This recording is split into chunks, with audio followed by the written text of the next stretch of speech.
नमस्कार students. BCom part second के निगम लेखांकन के संबंध में जो टॉपिक इस वीडियो में हम पढ़ेंगे वह है ख्याति के मूल्यांकन के आधार, basis of valuation of goodwill. इससे पहले वाले वीडियो में आपने ख्याति का अर्थ, ख्याति के मूल्यांकन की आवश्यकताएं और उसकी प्रकृति के बारे में पढ़ा है।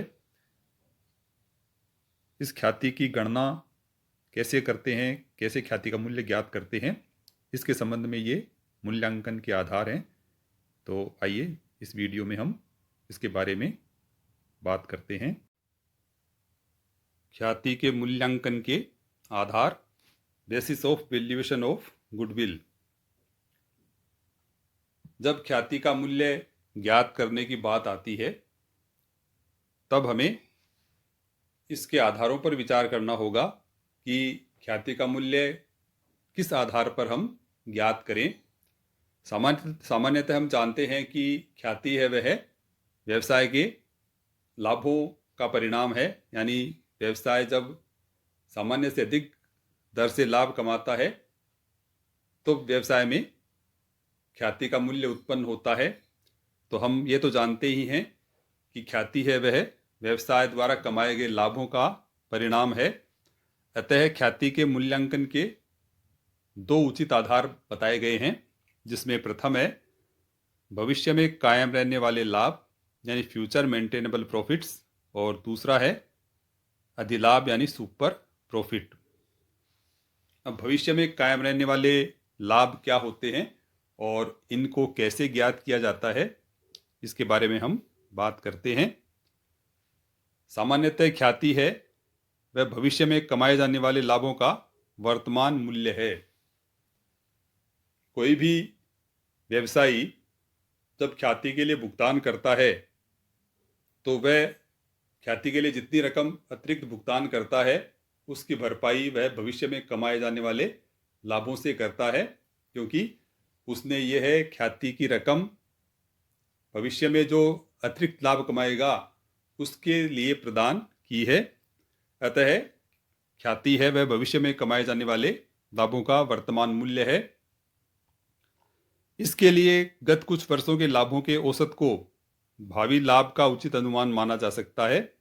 यानी इसके लिए व्यवसाय के गत कुछ वर्षों के लाभों का औसत किया जाता है और ऐसे औसत लाभों में प्रत्याशित भावी परिस्थितियों से संबंधित आवश्यक समायोजन कर भविष्य में कायम रहने वाले लाभों का अनुमान लगाया जाता है। यानी गत वर्षों के लाभों का औसत कर लेंगे और उस औसत लाभ में भावी परिस्थितियों के अनुसार आवश्यक समायोजन कर भविष्य में कायम रहने वाले लाभों की गणना करेंगे। इसके लिए निम्न प्रक्रिया अपनाई जाती है, जिसमें है कि औसत लाभों को ज्ञात करने के लिए 3 वर्ष, 5 वर्ष या 7 वर्ष की अवधि का चयन किया जाता है। यानी कितने वर्षों के लाभों का औसत किया जाएगा व्यवसाय के गत वर्षों के, तो उसमें 3 वर्ष, 5 वर्ष या 7 वर्ष तक के लाभ लिए जाते हैं जिनका औसत किया जाएगा। यदि व्यवसाय के लाभों में गैर व्यापारिक विनियोगों का ब्याज भी शामिल है तो ऐसे ब्याज को घटा दिया जाता है, क्योंकि ये व्यापार की आय नहीं मानी जाती है। किसी वर्ष में कोई असाधारण आय हुई है तो उसे घटाया जाएगा और कोई असाधारण व्यय है तो उसे जोड़ा जाएगा, क्योंकि ऐसी आय या ऐसा व्यय है वह एक सामान्य प्रक्रिया में या सामान्य संचालन के दौरान नहीं होते हैं। अतः इनसे व्यवसाय के लाभों को प्रभावित नहीं होने दिया जाएगा, जिससे ख्याति के मूल्यांकन में कोई अनुचित प्रभाव न पड़े। इसके अतिरिक्त अन्य समायोजन जैसे देनदारों पर डूबत एवं संदिग्ध ऋण आयोजन, देनदारों पर बट्टे का आयोजन, स्टॉक एवं अन्य चालू संपत्तियों एवं चालू दायित्वों के मूल्यों में जो परिवर्तन होते हैं, इसी प्रकार संभाव्य व्ययों एवं हानियों के आयोजन, यदि इनके लिए पृष्ठ में कोई सूचना दी जाती है तो इनका भी आवश्यक समायोजन है वह औसत लाभों में कर लिया जाता है। उपरोक्त समायोजन जब कर लिए जाएंगे तो उसके पश्चात औसत लाभों की गणना की जाती है। यह औसत लाभ सामान्य औसत या भारित औसत, जैसा कि प्रश्न में इसके लिए कहा गया है, ज्ञात किए जाते हैं। इन औसत लाभों में भविष्य की परिस्थितियों से संबंधित आवश्यक समायोजन कर भविष्य में कायम रहने वाले लाभ ज्ञात करते हैं। यानी जो प्रक्रिया है उसमें सबसे पहले हम व्यापार के गत वर्षों के लाभ लेंगे।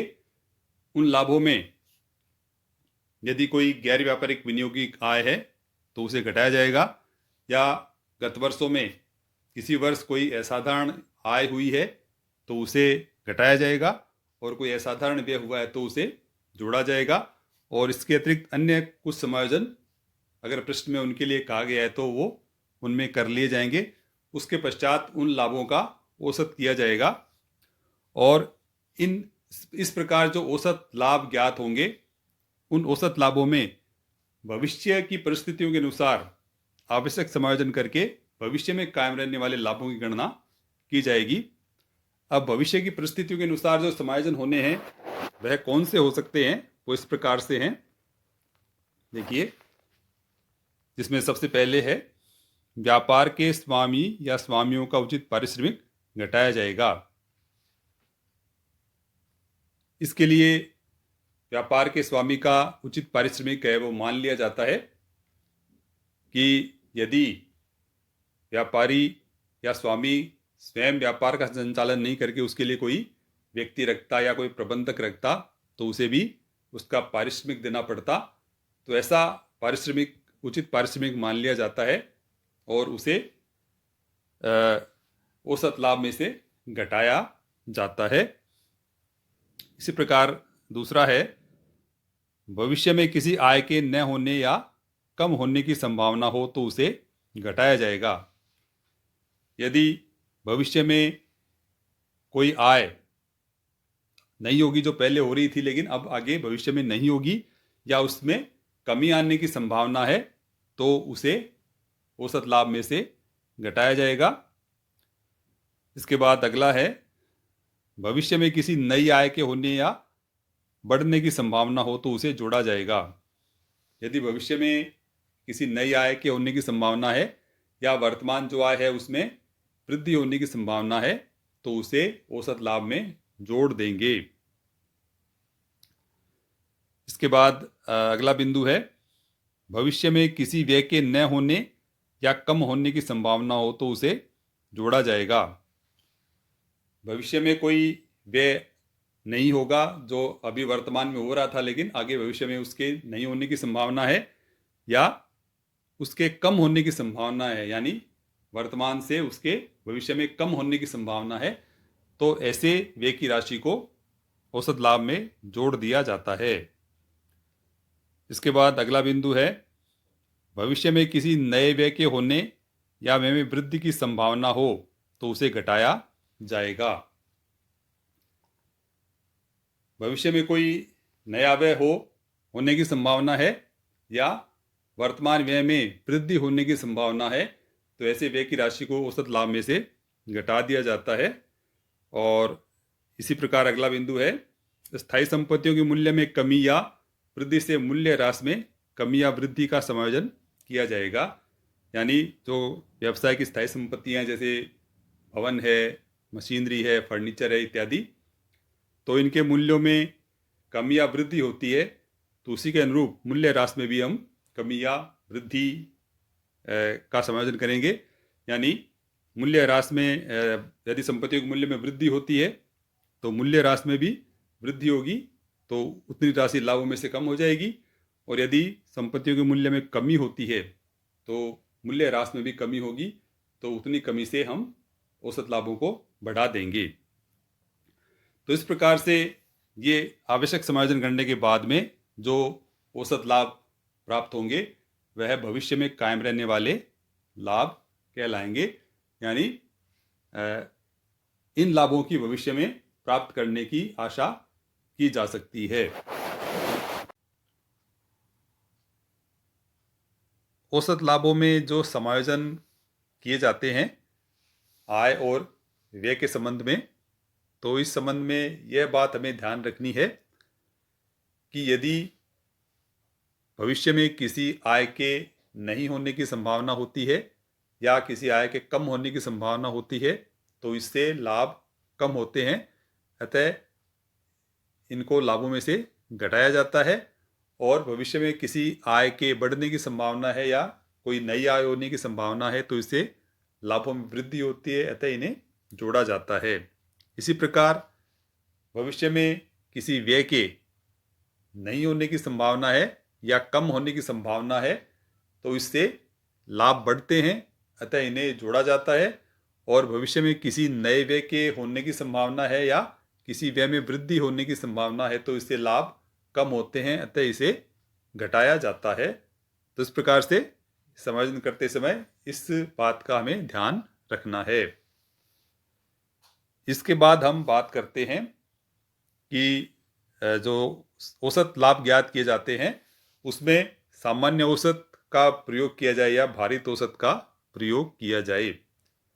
प्रश्न में अगर इसके लिए कोई स्पष्ट उल्लेख किया गया है तो उसी का प्रयोग करना है, यानी अगर भारित औसत के लिए कहा जाता है तो भारित औसत का प्रयोग करेंगे, सामान्य औसत के लिए कहा जाता है तो सामान्य औसत ज्ञात करेंगे। लेकिन यदि कुछ नहीं कहा गया है तो वहाँ पर हमें स्वयं निर्णय लेना होता है। सामान्यतः भारित औसत का प्रयोग तब किया जाता है जब गत वर्ष के लाभों में निरंतर वृद्धि यानी बढ़ने की प्रवृत्ति हो। इसके लिए हम जो भार हैं वह वर्षों के बढ़ने के क्रम के अनुसार प्रदान करते हैं, यानी जो लाभ हैं उन्हें हम भार प्रदान करते हैं वर्षों के बढ़ने के क्रम में। जैसे क्रमशः 1, 2, 3, 4 इस प्रकार से हम उन्हें बढ़ते क्रम में भार प्रदान कर देंगे। इसके बाद जो लाभ हैं तो उन लाभों को संबंधित भार से गुणा करके गुणनफल जो प्राप्त होता है उन गुणनफलों का योग कर उस योग में कुल भार का भाग दे देंगे। इस प्रकार जो राशि हमें प्राप्त होगी वह भारित औसत लाभ कहलाएगी। भारित औसत लाभ कैसे ज्ञात करते हैं इसे हम एक उदाहरण द्वारा भी समझते हैं। आपके सामने एक उदाहरण प्रस्तुत है, देखिए किस प्रकार से इसमें भारित औसत को ज्ञात किया गया है।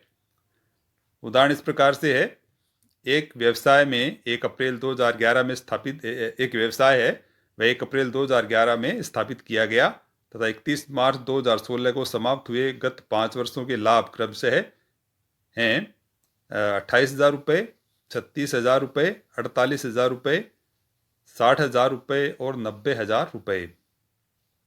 इस व्यवसाय का भारित औसत लाभ ज्ञात कीजिए। तो देखिए किस प्रकार से भारित औसत लाभ ज्ञात किए गए हैं। सबसे पहले एक ईयर का कॉलम बना दिया, यानी जो वर्ष है उनको लिख दिया गया। उसके बाद संबंधित वर्षों के लाभ हैं वो क्रमशः लिख दिए गए हैं। इसके बाद इन लाभों को हम भार प्रदान करेंगे, वेट प्रदान करेंगे, और वेट है सामान्यतः बढ़ते हुए क्रम में प्रदान किए जाएंगे, जैसे 1, 2, 3, 4 इस प्रकार से। तो सबसे पहले जैसे 28,000 रुपये का लाभ है तो उसे 1 भार प्रदान किया गया है। उसके बाद अगले वर्ष में 36,000 रुपये का लाभ है तो उसे 2 भार प्रदान किया गया है। इसके बाद अगला जो वर्ष है उसमें 48,000 रुपये का लाभ है तो इसे 3 भार प्रदान किया गया है। इसके बाद अगला जो वर्ष है 60,000 रुपये का लाभ है उसमें तो उसे 4, और जो लास्ट है वर्ष उसमें जो लाभ है 90,000 उसको 5 भार प्रदान किए गए हैं। तो यहाँ पर देखिए कि लाभों के निरंतर बढ़ने की प्रवृत्ति है प्रतिवर्ष। तो इस प्रकार से इन्हें क्रमशः 1, 2, 3, 4 और 5 ये भार प्रदान किए गए हैं। भार प्रदान करने के बाद में हम इन लाभों और भार को आपस में गुणा करेंगे और गुणनफल जो आएगा उन सभी गुणनफलों का योग करेंगे। तो देखिए 28,000 को 1 से गुणा किया तो गुणनफल आया 28,000। इसके बाद 36,000 को 2 से गुणा करेंगे तो 72,000 प्राप्त होंगे। फिर 48,000 को 3 से गुणा करेंगे तो 1,44,000। 60,000 को 4 से गुणा करेंगे तो 2,40,000 और 90,000 को 5 से गुणा करेंगे तो 4,50,000। इसके बाद इन सभी गुणनफलों का योग कर लिया जाएगा। जो योग आता है वह है 9,34,000। अब इस योग में हम जो कुल भार हैं उसका भाग देकर भारित औसत लाभ ज्ञात करेंगे। जैसे यहाँ पर ज्ञात किया गया है भारित औसत लाभ, इसका फॉर्मूला इस तरह से बनाया गया है कि सिग्मा पी गुणा डब्लू, यानी पी यानी प्रॉफिट और डब्लू का मतलब है भार। तो जो पी गुणा डब्लू है, यानी जो भार और प्रॉफिट का गुणनफल है, उनका योग किया गया है जो 9,34,000 है, और बटे सिग्मा डब्लू यानी जो कुल भार है वो लिए गए हैं। तो 9,34,000 में जो कुल भार 15 है उनका योग, उसका भाग दिया गया तो 62,267 रुपये प्राप्त होते हैं। अप्रोक्सीमेट करने पर ये 62,270 हो जाएंगे। तो इस प्रकार से 62,270 रुपये है वह भारित औसत लाभ ज्ञात हुआ है। तो इस प्रकार से हम भारित औसत लाभ ज्ञात करेंगे। ख्याति का जो दूसरा आधार है अधिलाभ, उसके संबंध में हम नेक्स्ट वीडियो में बात करेंगे। धन्यवाद।